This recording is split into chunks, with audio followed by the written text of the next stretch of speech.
Guys, extended plantito edition muna tayo sa episode na ito. At sa likod ko, ayan, ang ganda, no? Ganda ng namulaklak na, ano.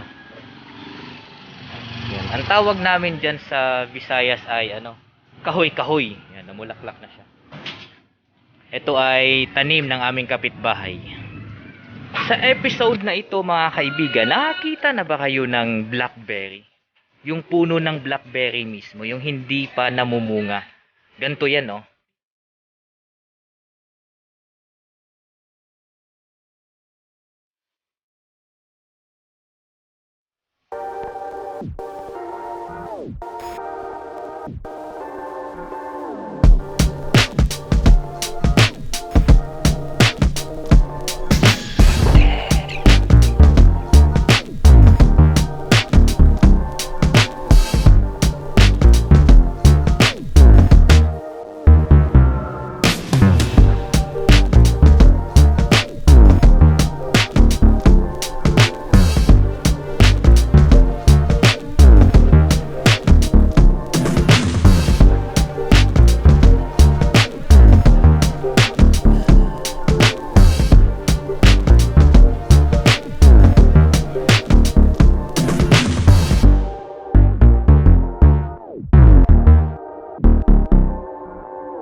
Simple lang po ang pagpapalaki nito at pagtanim.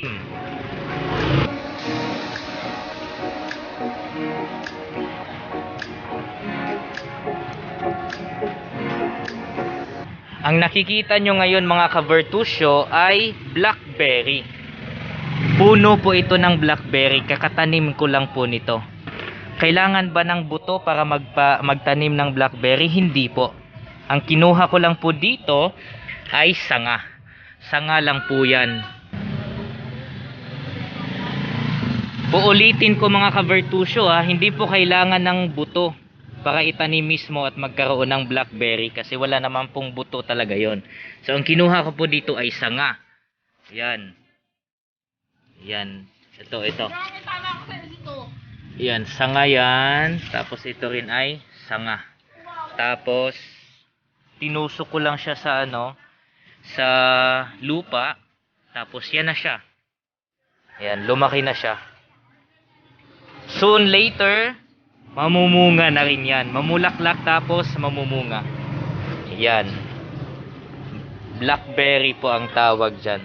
Siningit ko lang po dyan. Itong kasi itong kahoy na ito. Ayan.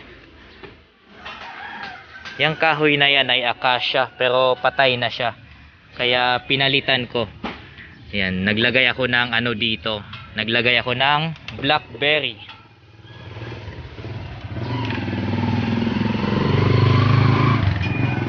Blackberry na may mga kaagaw na na isang puno ng ng kalabasa.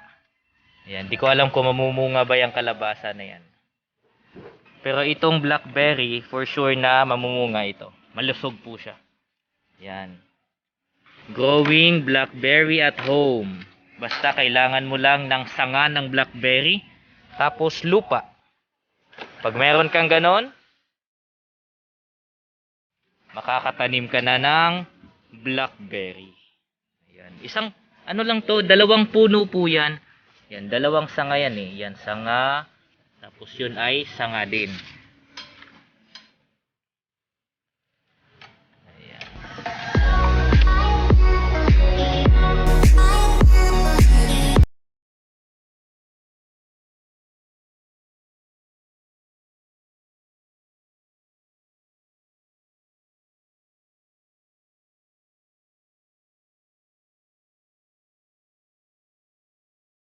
So sa pagtanim ko nitong blackberry kasi ang kailangan lang naman dito ay sanga tapos kailangan mo lang siyang diligan.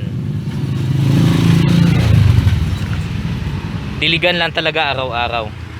Of course, pag hindi umuulan, kailangan talaga siyang diligan. Ayan. At ngayon, yan, malalaki na yung dahon niya, Ayan. Nasa 2 buwan na ito mga ka-Vertusio simula ng pagtanim ko dito. 2 buwan na siya at ganyan na. Ayan. More than 2 months. More than 2 months na tinanim. Tapos masigla, malalaki yung dahon. At soon enough, magkakaroon na ito ng bunga. Ayan. Sanga lang po yan. Blackberry. Ang blackberry, kapag yung laman na yung bunga ng blackberry ay medyo maasim-asim na matamis, parang grapes, ganon. Pero maliliit. Ayan. So, kayo din sa bahay ninyo, pwede din kayong magtanim ng blackberry. Babali lang po kayo ng sanga doon sa main na puno. Tapos tusok nyo lang sa lupa.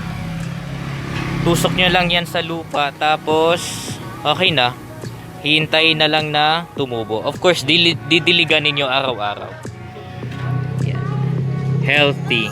Sa tingin ko, hindi rin to kinakain ng mga peste.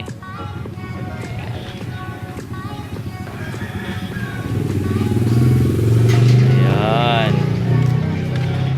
Nakikita ninyo masyadong crowded yung area, pero walang problema po yun. Actually, hindi po problema yun kung crowded siya, kasi mas gusto niya po yung ganin. Yung may madami siyang kasabay at natatakpan siya. Mas okay po siya ng ganon, kasi nangangailangan po siya ng malamig kasi na area. Kaya yan. Kita nyo naman, madami siyang medyo kaagaw, crowded yung lugar niya, pero malusog. Malusog ang ating blackberry. You can grow blackberry at home also, katulad po nito.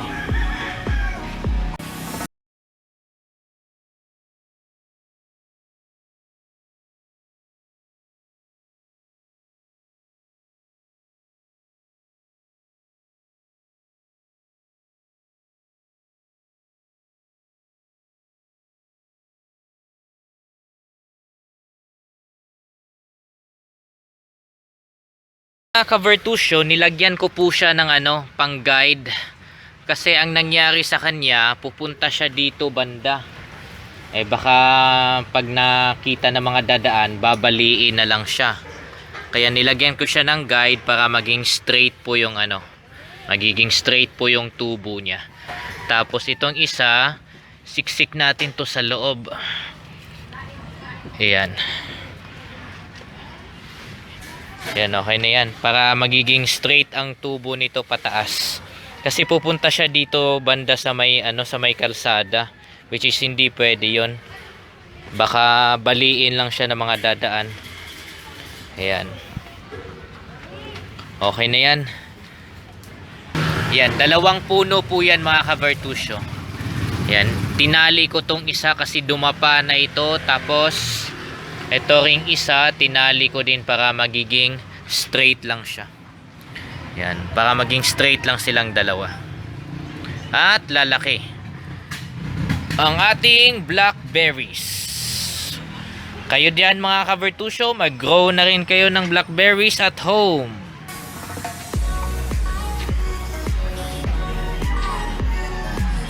Yan. Huwag natin kalimutan mga ka-Vertusio, 3 steps lang po ang kailangan po natin. 3 steps lang ang kailangan po natin para makapag-grow tayo ng blackberry po sa mga tahanan po natin. Maghanap po tayo ng sanga ng blackberry. Tapos itusok lang natin dun sa kahoy. Kailangan lang talaga natin itusok sa kahoy. Itusok lang talaga natin sa lupa. Okay? Itusok lang natin sa lupa. Kahit saang lupa pwede po.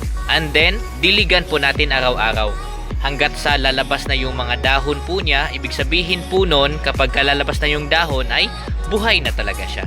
So ganun lang, maghanap ng twig ng tawag nito, ng blackberry, itanim, itusok sa lupa, tapos diligan araw-araw hanggat sa mabuhay po siya. Ayan, thank you mga ka-Vertusio.